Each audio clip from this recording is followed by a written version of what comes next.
اعوذ باللہ من الشیطان الرجیم بسم اللہ الرحمن الرحیم اللہم صلی علی محمد و آل محمد و عجل فرجہم۔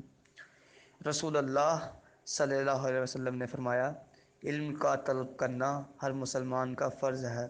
آگاہ ہو کہ اللہ طالبان علم کو دوست رکھتا ہے۔ امیر المومنین مولا علی صاحب السلام نے فرمایا، لوگوں سمجھ لو کہ کمال دین طلب علم اور اس پر عمل کرنے میں ہے۔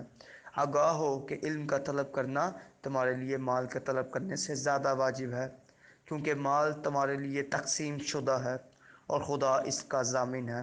وہ تم تک ضرور پہنچے گا اور علم محفوظ ہے اس کے اہل کے پاس، اور اس کے طلب کرنے کا تم کو حکم دیا گیا ہے، بس جو اس کے اہل ہیں ان سے طلب کرو۔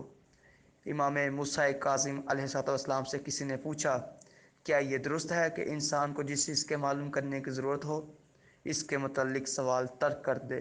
فرمایا، نہیں۔ امام جعفر صادق علیہ السلام نے فرمایا، میں دوست رکھتا ہوں اس بات کو کہ میرے اصحاب کے سروں پر کوڑے مارے جائیں تاکہ وہ علم دین حاصل کریں۔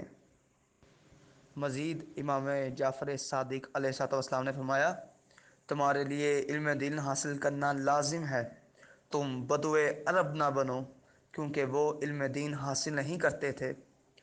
تم ان میں سے نہ بنو جن پر اللہ روز قیامت نظر رحمت نہ کرے گا اور اس کے لیے کوئی عمل چھوڑا نہ جائے گا۔